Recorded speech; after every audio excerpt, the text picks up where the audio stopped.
Imagine watching a movie that completely changes your perspective on life, making you believe that anything is possible.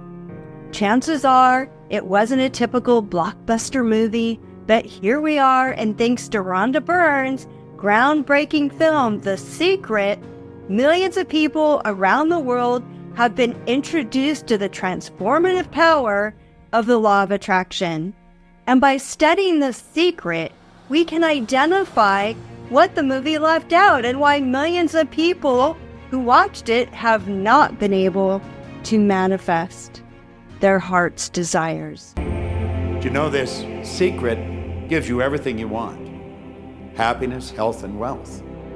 This is like having the universe as your catalog, and you flip through it and you go, well, I'd like to have this experience, and I'd like to have that product, and I'd like to have a person like that. It is you just placing your order with the universe. It's really that.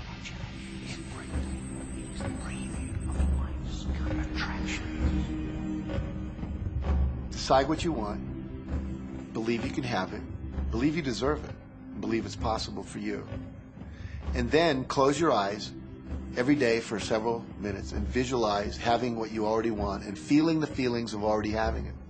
Come out of that and focus on what you're grateful for already. And really enjoy it, okay? And then go into your day and release it to the universe and trust that the universe will figure out how to manifest it. I first watched The Secret in 2010. I was part of a training for my financial services company, and I was blown away at the concept and overwhelmed by all of the new ideas. But it must have started me thinking about my own thoughts, though. But you know what? I had more questions than I had answers at that time. I recently watched the movie again, 14 years later, and even though I teach the law of attraction and how to manifest, I thought about how it would have come across to me in 2010. And if you've watched it, you know it's an extremely fast-paced collage of information. Thoughts become things. You create your own reality. Believe that it's already yours. Match the frequency of what you want. Feel the joy and the happiness right now. Wealth is a mindset. The body is a product of your thoughts. Everything is energy. Now, as a spiritual mentor and teacher, I understand what they were saying and I agree with it, but it's what they are leaving out that I want to bring to people's attention. You see, there's so much more. To start, I think that most people watching the movie The Secret would be asking these questions. Number one, how do I change my thoughts and my feelings? Number two, how do I use the secret? Number three, what's this universe that I'm supposed to be talking to? And number four, how do I learn to love myself? These are four things right off the top of my head that definitely require more of an explanation. And I'm so passionate about teaching the law of attraction because I want everyone to be able to live a life that they love and to be able to manifest whatever they desire. Naturally, not everyone believes in the secret and the topic of the law of attraction. It has its doubters. We now welcome Lisa Nichols, a motivational speaker, advocate of personal empowerment. She's a teacher of The Secret, the law of attraction. What do you make of what we just heard? Well, you know, Larry, it's not surprising when we have something that breathes so much hope and so much faith into a people. You have to have those who say it can't be so.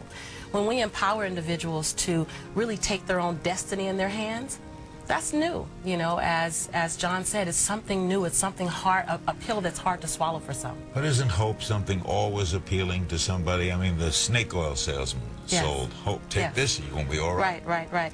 Absolutely. I think that hope is something that we are deprived of. in many ways, and we come from a society that really breathes life into fear-based thinking.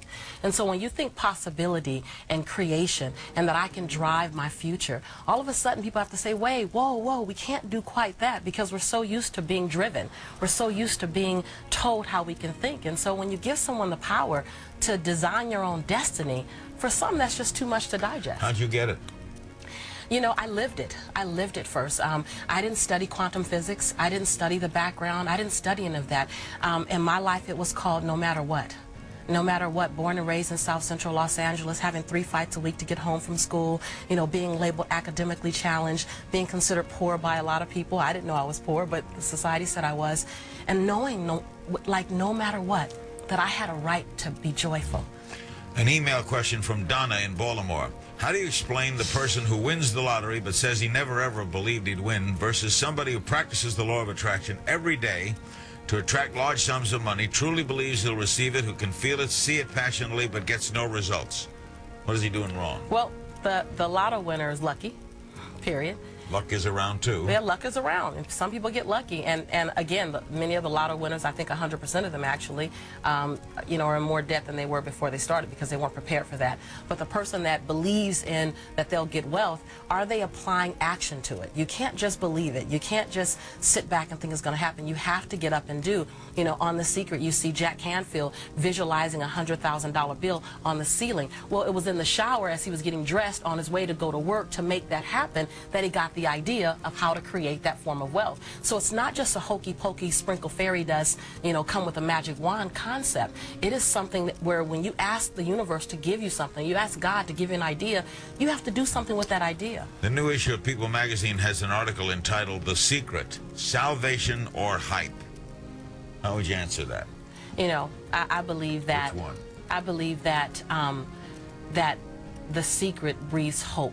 And what I do know is that in Proverbs, it talks about so a man thinketh he is. In Matthew, it says if you ask and you believe in your prayers, then you will receive it. So it is, one, absolutely from the base of what God has planned for us, that we have the right to live an abundant life. That's not non-negotiable. That's a fact. Now, if we choose to have that life, that's on us. Now, I believe that when we choose to live a life of abundance and joy, peace, happiness, then that feels much better than if we choose to live a life in scarcity. And you'll have doubters. One of the biggest and loudest doubters that I found was a woman named Barbara Ehrenreich.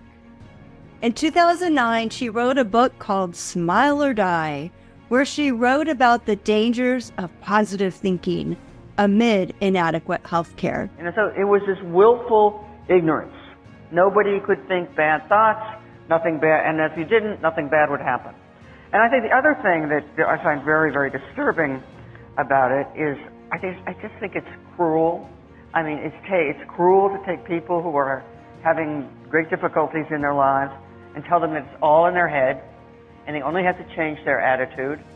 And you know, my favorite example of this moral callousness is from the author of The Secret. That was a bestseller here too, admit it. The book on how you can have anything you want, attract anything to yourself by thinking. And she was asked about the tsunami of '06 and how could this happen? You know, and she said, and kind of paraphrasing, that those people, the victims of it, must have been sending out tsunami-like vibrations into the universe to attract that to themselves, because nothing happens to us that we don't attract. And I think that's beyond amorality. I don't even know where to locate that. I'm not advocating gloom and pessimism or negativity or depression. Those can also be delusional. I mean, you can go around, you know, making up a story to yourself that everything you undertake is going to fail. And there's no reason to think that. My very radical suggestion is realism. Just trying to figure out what is actually happening in the world and seeing what we can do about those parts of it that are threatening or hurtful. According to the New York Times, Miss Ehrenreich said that she believed that it was her job as a journalist to shed light on the unnecessary pain in the world. But according to the law of attraction, when you shed light on pain and give it your attention and your energy, you're creating more pain. And it also says in The Secret that when you fight against something, you add resistance to it. And what you resist, you persist. For example, there's a war on drugs, but the fatal drug overdose rates have increased in the United States. There's a war on poverty, but poverty is increasing in the United States and globally. There's a war on war, but there has been a dramatic increase in the number of conflicts globally. And despite these facts, there are still doubters. And there probably always will be. And that's okay. But let's get back to identifying what the secret left out. When I think about it, you know what I really believe at this point is that there is an inner spiritual guidance system inside each one of us. Most of us don't know it. Most of us never heard of it. Most of us don't know how to tune into it. And most of us wouldn't believe it if somebody just explained it to them. Now, your audience is different because the people that watch you, that follow you, that are gathered here today, they're more spiritually minded.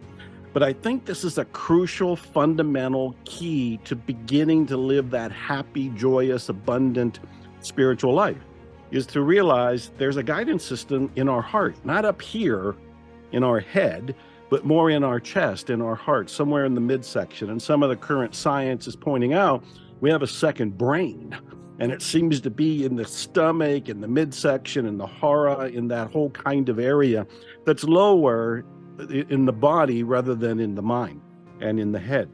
So when we tune into that and we start to hear its nudges, because it doesn't usually yell at us, it whispers at us.